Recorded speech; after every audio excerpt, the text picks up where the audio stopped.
Okay, so 28 participants. We can start. Last time what we had seen was the रसायन चिकित्सा अध्याय of चरक चिकित्सा स्थान अध्याय 1 रसायन चिकित्सा। सो रसायन चिकित्सा में हमने देखा था कि रसायन जो है वो शरीर में जरा व्याधि नाशन के लिए है, मतलब बुढ़ापा कम करने के लिए, और व्याधि नाशन के लिए, व्याधि को दूर करने के लिए। व्याधि को दूर करने के लिए क्या है? धातुओं की जो शक्ति है, धातुओं की जो शक्ति है, वो धातुओं की शक्ति ठीक तरह से मेंटेन होनी चाहिए। लाभोपायो ही शस्तानाम रसादीनाम रसायनम। रसादी धातु प्रशस्त हो, रसादी धातुओं की जो शक्ति है वो प्रशस्त हो, इसलिए रसायन चिकित्सा की जाती है। रसायन चिकित्सा के बाद चरक संहिता में चिकित्सा स्थान 2 में और एक स्वस्थ ऊर्जस्कर चिकित्सा, जिसको वाजीकरण चिकित्सा कहते हैं, वो चिकित्सा बताई गई। अब जैसे रसायन चिकित्सा के 4 पाद हैं, वैसे ही वाजीकरण चिकित्सा के भी 4 पाद हैं। जैसे रसायन चिकित्सा में अलग अलग प्रकार के कल्प बताए हैं, वैसे ही वाजीकरण चिकित्सा में अलग अलग प्रकार के कल्प बताए हैं। फर्क सिर्फ इतना ही है कि रसायन चिकित्सा में जो कल्प हैं वो इंडोर, आउटडोर या फिर काम्य रसायन, आचार रसायन, इस हिसाब से हैं। वाजीकरण चिकित्सा में जो कल्प बताए हैं वो फोकस्ड 2 ही चीजों पे हैं। एक, मैथुन शक्ति को बढ़ाना, दूसरा अपत्यकर, मतलब बच्चे पैदा करना या बच्चे पैदा करने के चांसेस को बढ़ाना।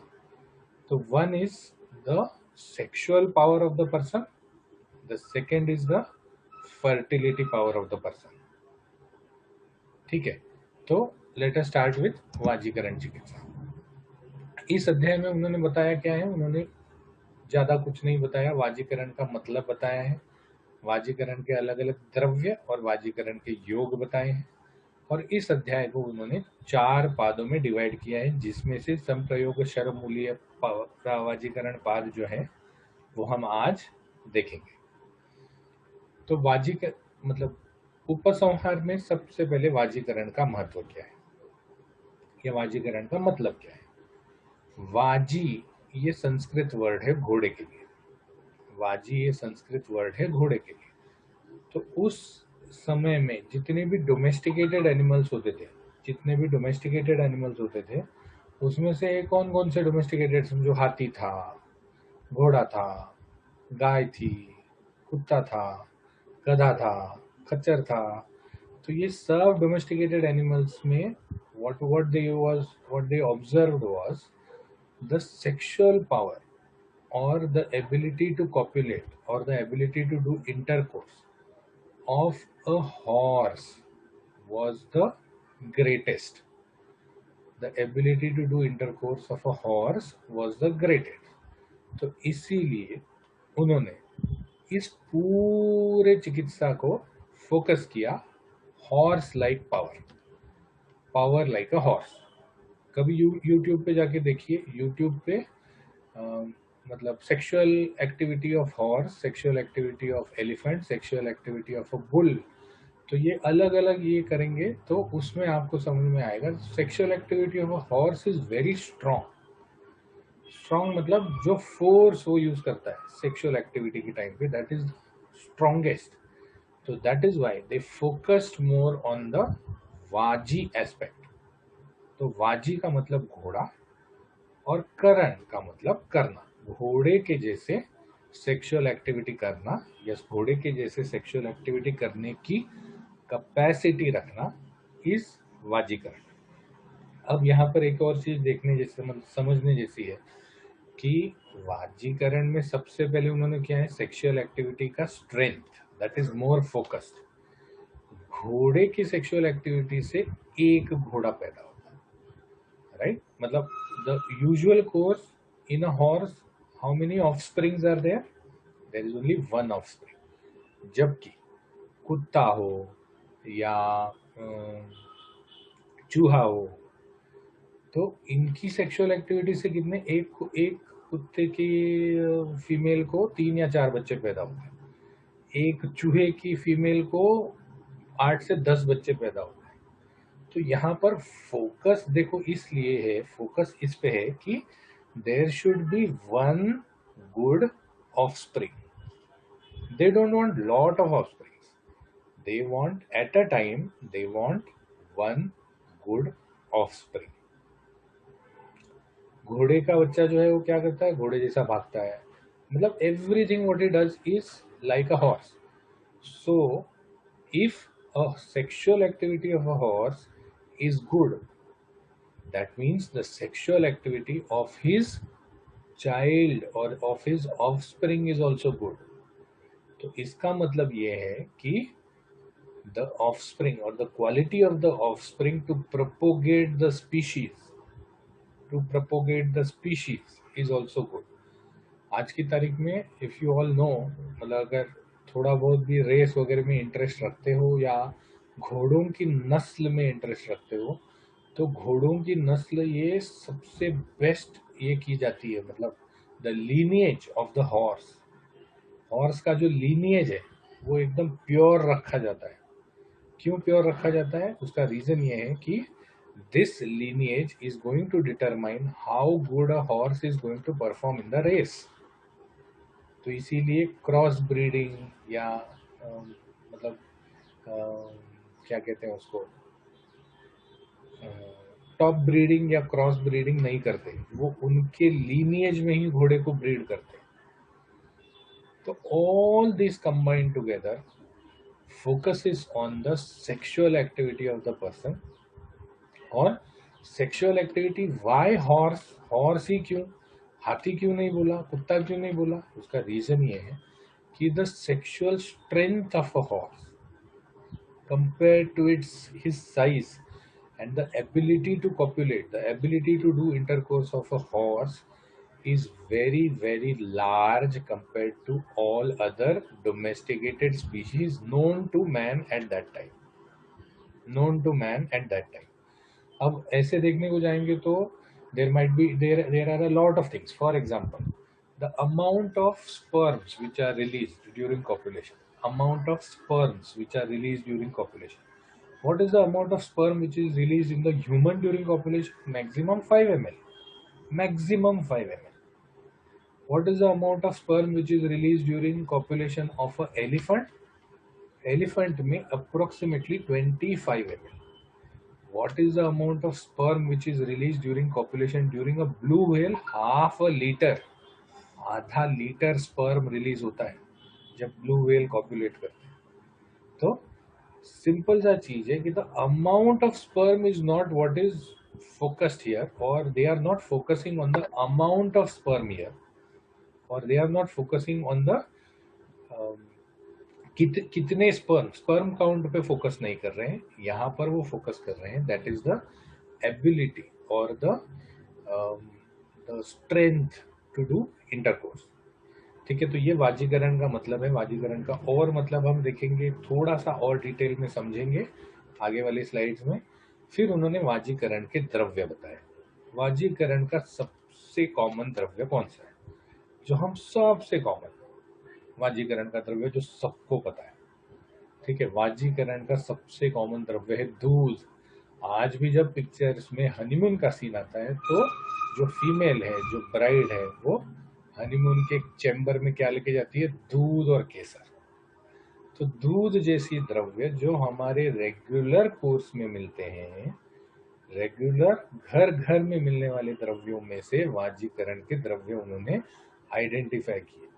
अब इस अध्याय में जब वो द्रव्य बताते हैं तो विचित्र विचित्र टाइप के द्रव्य बताते हैं।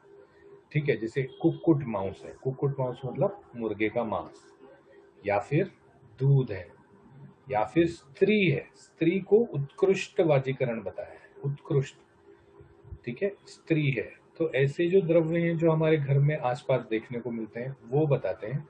और कुछ द्रव्य मतलब कुछ हर्ब्स बताते हैं, जैसे शतावरी है, जीवनीय गण है, अश्वगंधा है, तो कुछ हर्ब्स बताते हैं। और कुछ द्रव्य तो इतने विचित्र बताते हैं कि आप भरोसा नहीं कर सकते, जैसे नक्र रेतस। Nakra is crocodile, retas is the sperms. अब मुझे आप बताओ कि नक्र का रेतस निकालने को कौन गया होगा, but they have not only mentioned it, it appears that they have even used it.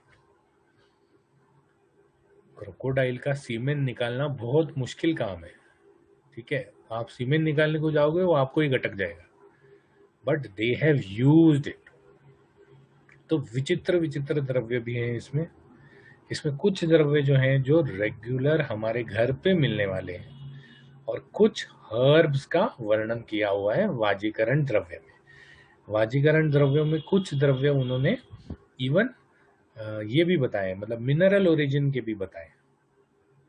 फिर उन्होंने वाजीकर जैसे रसायन के योग बताए उन्होंने, प्रथम ब्राह्म रसायन, द्वितीय ब्राह्म रसायन, इंद्रोक्त रसायन, द्वितीय इंद्रोक्त रसायन, वैसे ही उन्होंने वाजीकरण के गल्प बताए, जैसे ब्रह्मणि गुटिका या अपत्यकर घृत या अपत्यकर क्षीर।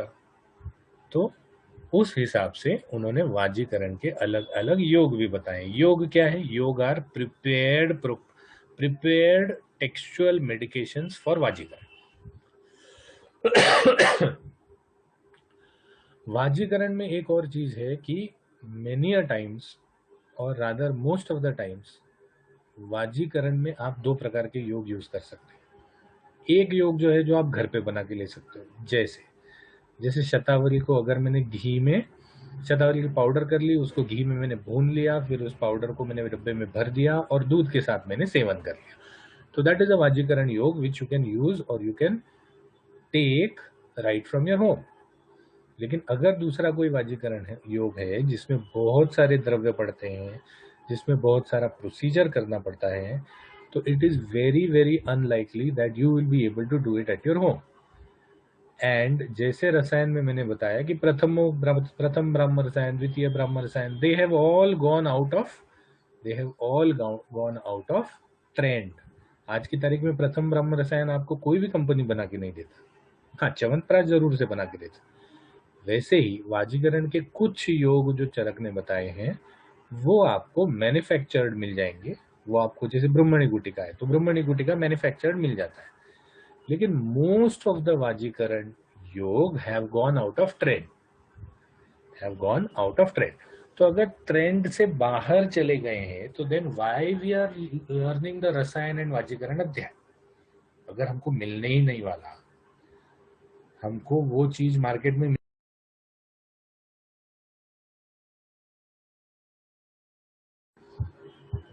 अगर वो चीज मार्केट में मिलने ही नहीं वाला, तो why we need to study Rasayan और वाजीकरण चिकित्सा। रसायन और वाजीकरण चिकित्सा को पढ़ के क्या फायदा? फायदा ये है कि जब हम कोई भी संहिता पढ़ते हैं तो संहिता में एक ड्रॉबैक है, एक प्लस पॉइंट है। ड्रॉबैक ये है कि बिकॉज आयुर्वेद की संहिताएं जो हैं ये रिवाइज नहीं की हुई, तो what has happened is the मतलब जो सोशल चेंजेस जो भी हुए हैं पिछले 6-8 हजार सालों में, या फिर जो ड्रग्स के अवेलेबिलिटी के जो चेंजेस हुए हैं, या फिर ड्रग मैन्युफैक्चरिंग के जो चेंजेस हुए हैं, they are not incorporated in the samhita. So we have to think a lot. हमको बहुत सारी चीज़ों का सोचना पड़ता है कि इस चीज़ को हमको आज की तारीख में कैसे यूज करना है, ठीक है। जैसे एक एग्जांपल बताता हूँ, रसायन चिकित्सा में भल्ला तक को हमने रसायन करके देखा, अब भल्ला तक के बहुत सारे कल्प हैं, भल्ला तक के 5 या 6 कल्प उन्होंने रसायन अध्याय में ही बताए। आज की तारीख में हाउ इज भल्ला तक यूज? भल्ला तक इज यूज एज अ तेल। तो भल्ला तक को गर्म करके उसको दूध में उबाल के या फिर उसका एक ड्रॉप तेल में डाल के उससे रसायन चिकित्सा करते हैं। स्पेसिफिकली श्रोतरोध और कफज व्याधियों में उत्कृष्ट रसायन चिकित्सा होता है भल्ला तक से। लेकिन आज की तारीख में we are not able to get many of the Bhallatak kalpaj which are mentioned in चरक। तो हम क्या करते हैं, हम घर पे भल्ला तक का कोई योग बनाने को बोलते हैं पेशेंट को जब योग बनाने को बोलते हैं तो bhallataka is something which has gone out of fashion because it is a irritant poison. Because bhallataka is an irritant poison, it is gone out of fashion. तो आज की तारीख में जो पेशेंट, समझो अगर कोई छोटा बच्चा आया जिसको रेगुलर सांस की तकलीफ हो रही है, तो what we advise, we ask his mother that इसको भल्ला तक को थोड़ा सा इस पे गर्म कीजिए मोमबत्ती पे, उसमें से एक ड्रॉप जब ऑयल निकलेगा तो इसके दूध में डाल दीजिए और उस ऑयल वाले दूध को आप इसको लेने को बोल दीजिए दिन भर। तो वी आर यूजिंग भल्ला तक, we are using Bhallatak, but we are using Bhallatak in a more better, in a more easy, and in a more easy to take way. Similarly वाजीकरण में भी ऐसा नहीं है कि चीजें मिल नहीं रही, अश्वगंधा मिल जाती है, जीवनीय गण के कुछ द्रव्य मिल जाते हैं, शतावरी मिल जाती है, कुक्कुट मांस मिल जाता है। हाँ, नक्र रेतस जो है, क्रोकोडाइल का सीमन मिलना मुश्किल है, मतलब मिलने को तो वो भी मिल जाए लेकिन मिलना थोड़ा सा मुश्किल है। तो ये सब चीज़ों में जो भी अवेलेबिलिटी है और जिस हिसाब से आप उसको अच्छी तरह से पेशेंट को दे सकते हो, so what we are looking at in rasayana and vajikarana chikitsa is the principle of rasayana and vajikarana, and we are looking at the dravya and their possible uses. We are not looking at the kalpa of Charaka. हम कल्प को नहीं देख रहे, हम द्रव्यों को देख रहे हैं और उनके पॉसिबल यूजेस को देख रहे हैं। ठीक है, so this is what is vajikarana. We will be detailing vajikarana in the other slides also. रसायन चिकित्सा से भी कम टाइम में हम यह अध्याय कंप्लीट करेंगे, बिकॉज इसमें कुछ नहीं है, सिर्फ कल्प कल्प कल्प कल्प कल्प लिखे हुए हैं, और शुरुआत का जो पार्ट है वो वाजीकरण का मतलब, वो वाजीकरण के इंपॉर्टेंस में डाला हुआ है। यहां तक किसी को कोई डाउट? ओके। जब मैंने रसायन बताया था तो मैंने एक और चीज बताई थी कि वाजीकरण स्त्रियों के लिए नहीं होता। ठीक है, वाजीकरण स्त्रियों के लिए नहीं होता ना। व्हाट वाजीकरण स्त्रियों के लिए नहीं होता? स्त्रियां जो है, these are the objects of pleasure, ऐसा शास्त्रों में अब तक समझाया गया था। ऑब्जेक्ट्स ऑफ प्लेजर मतलब क्या है? They were not having their own identity, they were not having their own separate existence, जो आज की भी तारीख में बहुत सारे रिलीजन्स में है। तो ये आइडेंटिटी ना होने की वजह से स्त्रियों के सेक्सुअल इच्छाओं पे ज़्यादा फोकस नहीं है। रादर जितना भी आप देखो, इफ़ यू सी, मतलब अगर किसी ने नहीं देखा हो तो एक बहुत अच्छा पिक्चर था शेखर सुमन और रेखा का, मुझे नाम याद नहीं है, मैं नाम देख के अगली बार बता दूंगा, लेकिन that is a very nice picture जिसमें स्त्रियों को वाजीकरण के या स्त्रियों को सेक्सुअलिटी के 64 डिफरेंट कला मतलब स्किल्स, तो ये स्किल्स सीखने को वो प्रवृत्त करते थे। और इसीलिए जो भी पुराने ज़माने में क्या होता था, पुराने ज़माने में एक आदमी की 3 बीवियाँ 4 बीवियाँ ऐसे होता था, बिकॉज स्त्रियां were the females were known to be the objects of pleasure, objects of pleasure. तो इसीलिए that was one, but in today's life this is not the case. Socially we have changed now, the male female ratio has more succumbed to the male side। मतलब आज की तारीख में ऐसा है कि कुछ एरियाज ऐसे हैं जैसे हरियाणा है या राजस्थान है, यहाँ पर तो you are not getting females for marriage, people purchase females for marriage. तो right now what is more important is to give the female their rightful give the female their rightful um, their rightful power to have a sexuality. That is one. The second thing which we are lacking here is overall the fertility rate and the fertility quality of the human species is decreasing, and that is why अगर आप paper में भी देखोगे तो you have a lots and lots of advertises which have come up with IVF, in vitro fertilization, या फिर बच्चा नहीं हो रहा तो हमारे पास आ जाओ एंड ऑल दीज थिंग्स। सो वो जो दूसरा एस्पेक्ट है जिसमें स्त्री फंक्शंस एज अ क्षेत्र, पूरा फर्टिलाइजेशन और पूरा पूरा बच्चा बड़ा होने तक, what is the role of the male? The role of the female is just deposition of his semen. Otherwise, he has no role. The fertility, the growth of the child, the delivery of the child, the nurturing of the child, suckling of the child, everything is done by female. So Vajikaran can be more focused for the female in the other aspect, that is the fertility part of Vajikaran. Sexual activity is also important, sexual activity में भी उनको importance देना चाहिए, but the fertility aspect has taken up very important roles today. तो इसीलिए right now we see that many of the physicians have started giving Vajikaran Kalpa to females also. And this is not to increase their sexual activity, this is not to increase their sexual desires, this is to increase their fertility. अगर आप आगे जाके इसी अध्याय में कल्प भी देखोगे तो अपत्यकर घृत, अपत्यकर घृत मतलब a घृत which will increase the fertility of the couple. तो this is one aspect which I hope you remember and write in the paper. Paper में कभी कभी पूछा जाता है कि वाजीकरण का महत्व क्या है. तो वाजीकरण के दो महत्व हैं, जैसे मैंने इसी लेक्चर में पहले बता दिया था. One is the sexual activity and one is the fertility. तो फर्टिलिटी में you have to take in females now, because females are the sole function of the fertility in the human. Okay, so let us start with the first slide of samprayoga sharamuliya. ये पहला वाजीकरण का पाद है, संप्रयोग शरमूलीय. इसका नाम ज्यादा डिटेल में मत जाइए. शरमूलीय मतलब, शरमूल मतलब ईख, गन्ना. तो ईख का प्रयोग जिस अध्याय में बताया गया है, गन्ने का प्रयोग जिस अध्याय में बताया गया है, उस अध्याय का नाम संप्रयोग या संयोग शरमूलीय भी बोलते हैं कोई कोई. तो संप्रयोग शरमूलीय या संयोग शरमूलीय है.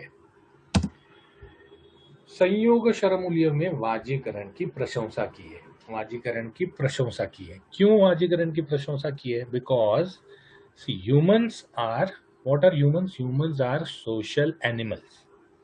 Humans are social animals. So while we focus more on the social part, we should also not forget the animal part. ठीक है. Now take any animal, कुत्ते से लेके बिल्ली से लेके हाथी घोड़ा, किसी भी एनिमल को ले लो. इन एनिमल्स की कुछ सर्वाइवल की इंस्टिंक्ट्स होती हैं. सर्वाइवल की इंस्टिंक्ट होती है. ये सर्वाइवल की जो इंस्टिंक्ट है, ये क्या है? खाना लगे, अब भूख लगे खाना खाओ, प्यास लगे पानी पियो, और जब कुछ भी नहीं कर रहे हो या भूख भी नहीं लगी और प्यास भी नहीं लगी, तो फिर अपने स्पीशीज को बढ़ाने की कोशिश करो. These are the basic instincts which are embedded in the limbic system of all animals. A horse or a dog needs not to be trained in sexual activity. These are embedded in the limbic system of the animal. कभी देखा है कि कुत्ते के बच्चे को कुत्ता school लेके जाता है और स्कूल में उसको सेक्स एजुकेशन दिया जाता है कि भाई ये आगे जाके आपको ऐसे ऐसे करना है? नहीं करते, because this is what is coded in the limbic system. This is coded by different types of chemicals. For example hormones हैं, फेरोमोन्स हैं. So this code is part of the basic instinct of that, code is part of the basic instinct of that species. Because we have only 10 minutes remaining, what I will do is, ये मैंने chat box में attendance का link डाल दिया है, आप लोग side by side attendance भी देते रहिए. तो बेसिक इंस्टिंक्ट होने की वजह से, because humans are also animals, we too have the basic instinct of propagating our species. propagating our species. Okay. आज की तारीख में भी, because we are able to communicate, और हम एक दूसरे से ज़्यादा अच्छी तरह से बात कर सकते हैं, या हमारा जो क्लैरिटी ऑफ थॉट है वो एक दूसरे को बता सकते हैं। राइट नाउ शादी के बाद क्या हो जाता है कि बच्चा कब पैदा करने वाला है या फिर वंश कैसे बढ़ेगा। So this all is nothing but the basic instinct, because each person or each clan, each tribe, each generation wants to see that the generation is growing, wants to see that the generation is growing. तो इसीलिए वाजीकरण is one of the parts of the basic instinct of human. अब because humans have been developed over the years and humans have क्या कहते हैं उसको, modified their lifestyle to various incorporate various factors. Humans have modified their lifestyle to incorporate various factors. धर्म, अर्थ, यश, प्रीति, यश दो बार आ गया, तो धर्म, अर्थ, यश और प्रीति ये वाजीकरण पे आधारित है, ऐसे आचार्य कहते हैं। नाउ अब ये वाजीकरण पे आधारित कैसे हैं वो देखते हैं। धर्म, व्हाट इज धर्म? धर्म मतलब दान धर्म करना या फिर मंदिरों में जाके पूजा करना, पाठ करना। तो ये सब जो है, अगर मेरे मेरे 5 बच्चे हैं जो मेरे खेत में जाकर काम कर रहे हैं, तभी मैं मंदिर में जाके पूजा कर पाऊंगा ना। I will be able to more focus on my dharma aspect if somebody is going to take responsibility of my karma aspect. मेरे बच्चे हैं ही नहीं, मुझे रोज सुबह कमा के रोज रात को मेरा मेरा खाना खाना पड़ता है। And this is again because that time they had, now we have nuclear families. हमारा फैमिली कहाँ खत्म हो जाता है? एक माता, एक पिता, एक बच्चा, बस, और 4 मच्छर, खत्म। So that is a complete home. एक माता, एक पिता, एक बच्चा, 4 मच्छर, that is a complete home. But in olden times what used to happen is we used to have large extended families, मतलब चाचा, मामा, and we used to live in clans, we used to live in tribes. तो इसीलिए धर्म, अर्थ, भाई कुछ लोग बूढ़े होंगे, कुछ लोग जवान होंगे, तो जो जवान है वो बेचारे काम करेंगे और जो बूढ़े हैं उनको पैसा लाके देंगे या रिसोर्सेस लाके देंगे। किसी ट्राइब का यश, किसी ट्राइब का यश जो है, success of the tribe is also dependent on vajikarana. जितने अच्छे क्वालिटी के और जितने ज्यादा नंबर में बच्चे पैदा होंगे, उतना उस ट्राइब का सक्सेस होगा। वो ज्यादा एरिया कवर कर पाएगा, ज्यादा लोगों से लड़ पाएगा, अपने पावर को ज्यादा प्रेजेंट कर पाएगा। तो ये जो यश है ये भी वाजीकरण पे डिपेंडेंट था। The more amount of fertile, the more amount of good quality of springs you have, you will be more यशस्वी। फिर प्रीति, प्रीति मतलब एक दूसरे का इंटरपर्सनल रिलेशनशिप, एक दूसरे के interpersonal relationship. So when actually vajikarana was discovered और when actually vajikarana was there, resources were limited और एक दूसरे से मिल बांट के खाने की वृत्ति होती थी, एक दूसरे से मिल बांट के खाने की वृत्ति होती थी। मुझे याद है जब मैं जब फर्स्ट ईयर में था तो मैं हॉस्टल रहता था, तो मेरी मम्मी अगर 40 लड्डू दे देती थी दिवाली के टाइम पे, तो वो 2 दिन में खत्म हो जाते थे, क्योंकि कोई भी आता था हमारा डब्बा खोलता था, लड्डू खा के चला जाता था। सिमिलरली हम भी किसी के भी रूम में चले जाते थे, किसी का भी डब्बा खोल के लड्डू खा लेते थे। तो this was the ability to, आज की तारीख में क्या हो जाता है, आज की तारीख में जो भी हॉस्टल में रहते हैं वो लॉक लगा के रखते हैं। तो this is again something which is degrading, but anyway we will not go into much detail. वाजीकरण के वजह से प्रीति, बिकॉज दिस इज माइन, ये मेरा बच्चा है, ये मेरी बीवी है, ये मेरी बीवी का बच्चा है। So this is what was more because of वाजीकरण। तो ये सब चीजें किस पे आधारित थी? ये सब चीजें वाजीगर, दीज आर अगेन ध्यान रखना, ये सब चीजें रसायन पे उतनी आधारित नहीं थी जितनी वाजीकरण पे थी। ये सब चीजें उतनी, बिकॉज रसायन इज सेल्फ फोकस्ड, मेरा शरीर मेरे धातु, whereas all this is not self focused. Dharma, artha, yasha, priti is not self focused.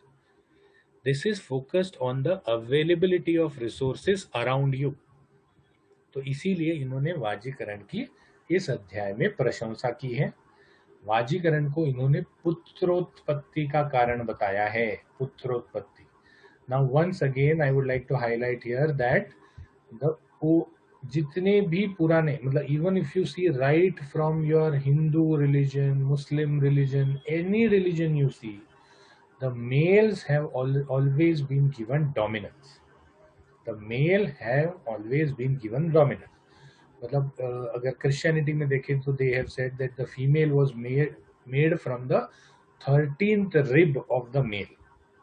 Female was made from the 13th rib of the male. That means the female is actually an offshoot, a genetic offshoot of the male. ऐसा उनका कहना है.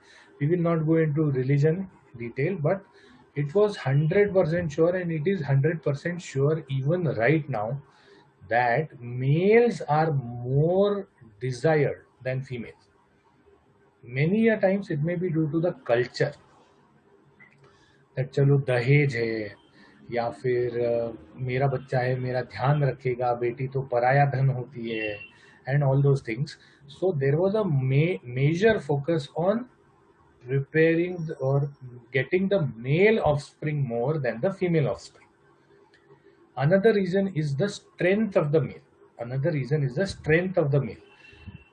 मेरे clan में अगर ज्यादा females हैं, तो when I am going to fight somebody, and if the other person has more amount of males and my tribe has less amount of males, more amount of females, it is accepted that my tribe has less power than the other tribe. तो इसीलिए पुत्रोत्पत्ति, पुत्र की लालसा या पुत्र की पैदा होने की इच्छा जो है वो पुराने जमाने से थी. That is all because, not because of दहेज. पुराने टाइम पे तो दहेज होता ही नहीं था, पुराने टाइम पे तो शादियां ही नहीं होती. बट पुत्र जो है वो ताकत में, उसके बाद रिस्पॉन्सिबिलिटी में ज्यादा अच्छा समझा जाता था. जो दो it is not the case, I am not undermining any female.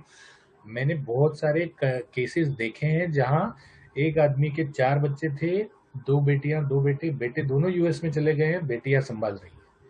So it is not the case. We have developed socially, 101% we have developed socially, but at that time when this Samhita was written, putrotpatti, or the desire to have a male child, was more because पुत्र पर समस्त गुण अवलंबित है. ताकत पुत्र पे है, आपके ध्यान रखने की जो भी कैपेसिटी है पुत्र पे है, आपके आगे क्लैन को आगे बढ़ाने की जो ताकत है पुत्र में है, उसके बाद कमा के लाने की ताकत पुत्र में है, रिसोर्सेस लाने की ताकत पुत्र में है. तो ये पुत्र फोकस होने की वजह से वाजीकरण का पुत्र से रिलेशन ज्यादा दिखाई देता है. But right now in today's world it should not be the case. It unfortunately it still is the case, but it should not be the case. ठीक है, तो ये वाजीकरण की प्रशंसा की है उन्होंने. उसके बाद उन्होंने बोला है, ये स्लाइड को हम अगले बार वापस से एक बार रिपीट कर लेंगे. What we are going to do is just going to go through the slide. So वाजीकरण में उन्होंने कहा कि सबसे श्रेष्ठ स्त्री है. Now, before we go into the slide, we need to understand how a person is attracted to the opposite gender. How a person is attracted to the opposite gender. So, we have 5 organs of knowledge. ठीक है, शब्द रस रूप, शब्द स्पर्श रूप रस गंध वाले 5 ऑर्गन हैं. इसके साथ ही साथ we have some chemicals which are known as hormones, which जो शरीर में चीजों को या इच्छाओं को ऊपर नीचे करते हैं. साथ ही साथ we have something which is known as pheromone.